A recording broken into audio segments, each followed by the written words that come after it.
Monsieur Le Gallou, bonjour. Bonjour. Bienvenue à la librairie Logos. Merci. Est-ce que vous pourriez vous présenter en quelques mots? Écoutez, oui, je suis un énarque-dissident et plutôt un dissident politique, un dissident idéologique depuis mai 68, c'est-à-dire un peu plus d'un demi-siècle. Je combats la doxa dominante et c'est ce que j'explique dans ce livre, hein, qui est un petit peu une histoire de la Ve République, et c'est l'histoire du combat identitaire face à la doxa dominante, face à l'immigrationnisme, face à l'idéologie LGBT, face à la déséducation nationale. Et ça évoque d'autres pistes, parce qu'il faudra bien reconstruire un jour. Est-ce que vous pourriez nous parler de ces pistes? Eh bien, je crois que les pistes du redressement, c'est une réforme radicale. D'abord, une réforme radicale des institutions, puisqu'aujourd'hui, le pouvoir est dans les mains des juges constitutionnels, des juges du Conseil d'État, des juges judiciaires. Donc il faut restituer le pouvoir au peuple, sans doute par des référendums, et notamment restituer le pouvoir au peuple pour qu'il puisse reprendre la maîtrise de son destin, notamment par rapport à la question migratoire, qui est évidemment la question centrale de la France et de l'Europe de manière plus générale, c'est le grand remplacement de population. On pourrait compléter d'ailleurs cette question centrale du grand remplacement de population par le grand effacement de notre culture et de notre civilisation. Les deux marchent ensemble. Eh bien, il faut retrouver nos racines et retrouver notre identité. Est-ce que vos engagements ont évolué depuis toutes ces années ?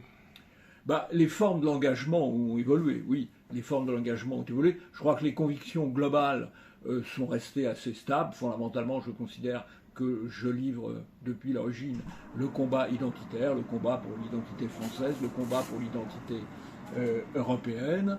Mais les formes du combat ont pu varier, puisque j'ai eu des activités politiques, j'ai eu aussi des activités idéologiques de différentes formes.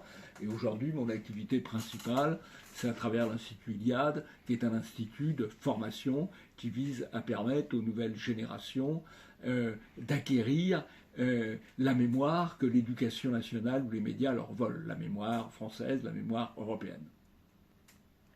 Est-ce que vous pensez qu'un changement pourrait arriver par la politique? Est-ce que vous pensez que c'est comment en fait le peuple pourrait reprendre la mesure de ses moyens? Écoutez, Dominique Vénère, qui est à l'origine de la création de l'Institut Iliade, insistait beaucoup sur l'imprévu dans l'histoire.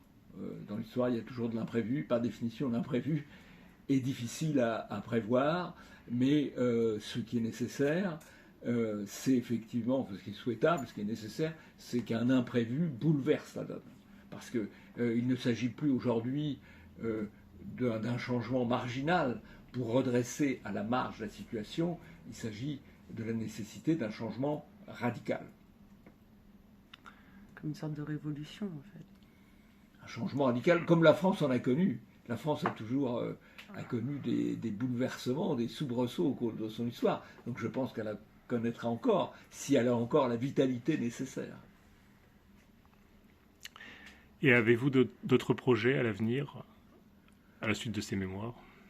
Oui, j'ai en projet, d'abord continuer mon action, notamment au sein de l'Institut Iliade, et puis comme j'ai des projets d'édition, un nouveau dictionnaire de 9 langues que j'écrirai avec Michel Geoffroy, et puis un petit manuel de remigration que je compte publier dans la collection Cartouche de l'Institut Iliade.